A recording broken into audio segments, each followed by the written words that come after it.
A Revolução e os reféns. Stalin manda prender e fuzilar os filhos dos seus adversários, que haviam já sido fuzilados com base em acusações falsas.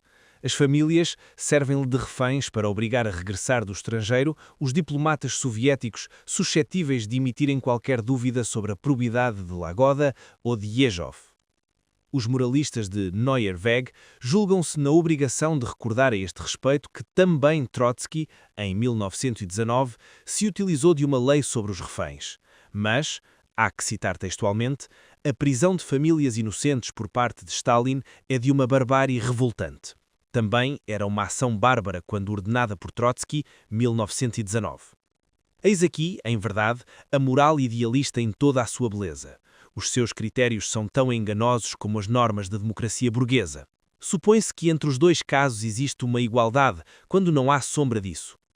Não insistamos aqui no facto de que o decreto de 1919 não levou provavelmente à execução de nenhum membro das famílias dos generais cujas traições nos custaram vidas sem número e ameaçavam matar a revolução. No fundo, não se trata disso. Se, desde início, a Revolução tivesse dado mostras de menor quantidade de inútil generosidade, talvez se tivessem poupado subsequentemente milhares de vidas. Seja como for, assume plenamente todas as responsabilidades relativas ao decreto de 1919. Foi uma medida necessária na luta contra os opressores.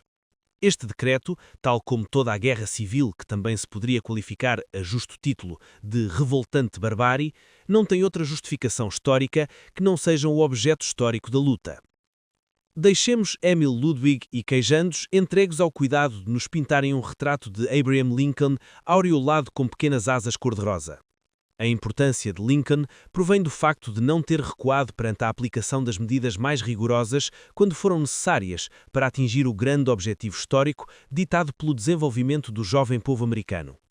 A questão não está sequer em saber-se qual dos dois beligerantes sofreu ou infligiu mais pesadas perdas. A história tem medidas diferentes para as crueldades dos sulistas e dos nortistas na Guerra de Secessão dos Estados Unidos. Que desprezíveis eunucos virão agora defender que, perante a moral, o escravagista que pela astúcia e violência agrilhou a um escravo é igual ao escravo que, pela astúcia e violência, quebra os seus grilhões.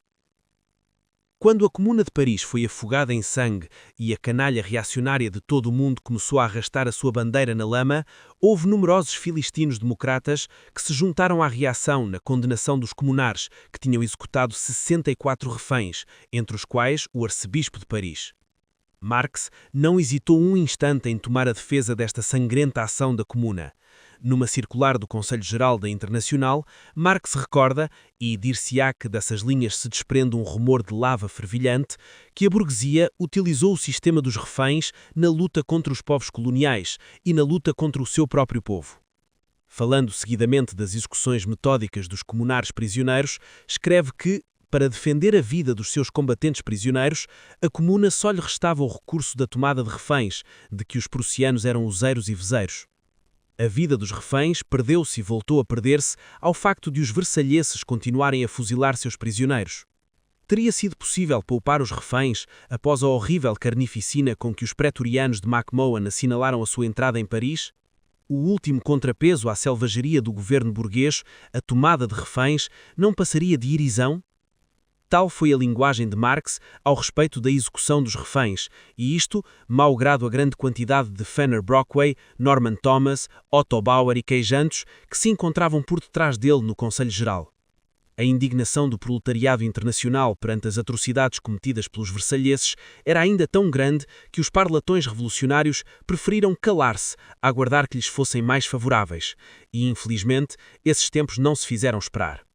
Os moralistas pequeno-burgueses unidos aos funcionários das trade unions e aos verbosos anarquistas só torpedearam a Primeira Internacional quando a reação já tinha triunfado decididamente. Quando a Revolução de Outubro resistia às forças reunidas do imperialismo numa frente de 8.000 quilómetros, os operários de todos os países seguiam essa luta com uma simpatia tão ardente que seria arriscado denunciar à sua frente a tomada de reféns como barbárie revoltante. Foi necessária a degeneração total do Estado soviético e o triunfo da reação em diversos países para que os moralistas saíssem da toca e acorressem ao socorro de Stalin. Efetivamente, se as medidas de repressão tomadas para defender os privilégios da nova aristocracia têm o mesmo valor moral que as medidas revolucionárias tomadas na luta libertadora, Stalin está perfeitamente justificado, a não ser que a revolução proletária seja condenada em bloco.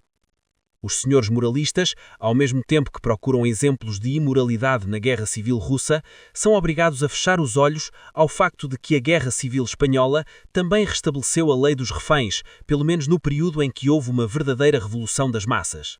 Se os detratores ainda não tomaram a liberdade de condenarem a revoltante barbárie dos operários espanhóis, isso deve-se exclusivamente ao facto de o terreno da Península Ibérica lhes queimar demasiado os pés. É-lhes muito mais cómodo voltar a 1919. Trata-se já de história. Os velhos já tiveram tempo de esquecer, os jovens ainda não tiveram tempo de aprender. Pela mesma razão, os fariseus de todas as nuances não se fartam de repisar com tanta obstinação os casos de Kronstadt e de Machno, relativamente aos quais as secreções morais podem correr sem entraves.